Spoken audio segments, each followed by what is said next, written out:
Dictation शुरू होगी 5 second बाद।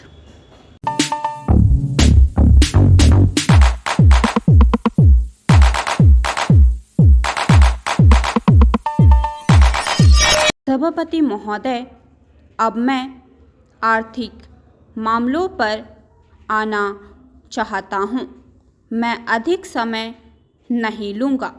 इस बात को सभी स्वीकार करेंगे कि तीव्र गति से हमारी आर्थिक प्रगति हो, इसका प्रबंध किया जाना चाहिए। इसके लिए ऐसा वातावरण बनाने की आवश्यकता है जिससे उत्पादन बढ़ सके, वितरण में समानता आ सके और उपभोग में संयम से काम लिया जा सके। हर बजट को और हर कर प्रस्ताव को इसी कसौटी पर कसा जाएगा यथा क्या उससे उत्पादन बढ़ता है, क्या वितरण में समानता आती है, और तीसरी बात यह कि क्या हम देश में ऐसा वातावरण बना सकते हैं कि लोग जितना कमाते हैं उतना खर्च ना करें, उसमें से बचाएं और उसे राष्ट्र की समृद्धि में लगाएं। अगर इस कसौटी पर सरकार की आर्थिक नीतियां कसी जाएं तो मुझे लगता है कि उसमें पर्याप्त सुधार की गुंजाइश है। मैं वित्त मंत्री की कठिनाई को समझ सकता हूँ। विकास की आवश्यकता अधिक धन की मांग करती है।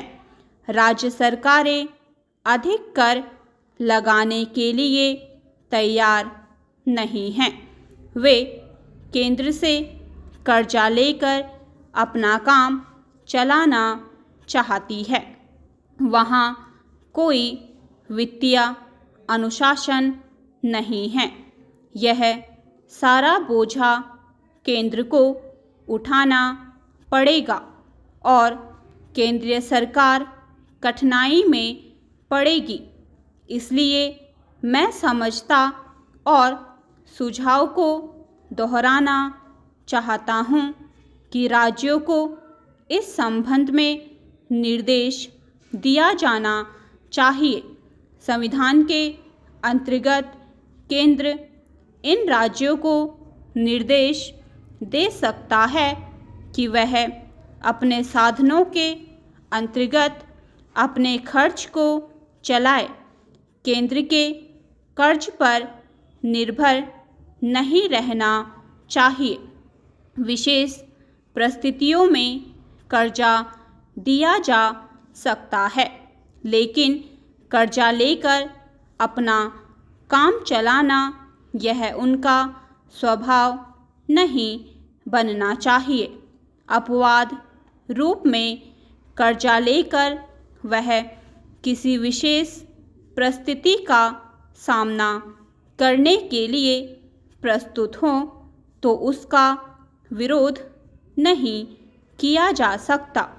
दूसरी बात यह है कि देश में सादगी और संपत्ति को उड़ाने के बजाय उसे उत्पादक कार्यों में लगाने का वातावरण बनाना चाहिए। मैं नहीं जानता वित्त मंत्री महोदय इससे कहाँ तक सहमत होंगे, लेकिन आज देश में समाजवाद की चर्चा बहुत होती है। लोगों का समाजवाद की ओर देखने का दृष्टिकोण विकृत हो गया है। लोग हमें क्या मिलता है इस ओर ज़्यादा ध्यान देते हैं, हम कितना खर्च करते हैं इस ओर ध्यान नहीं देते हैं। समाजवाद बिना संपत्ति की अभिवृद्धि किए और बिना उसके समान वितरण के नहीं आ सकता। हमारा देश कृषि प्रधान देश है। स्टॉप।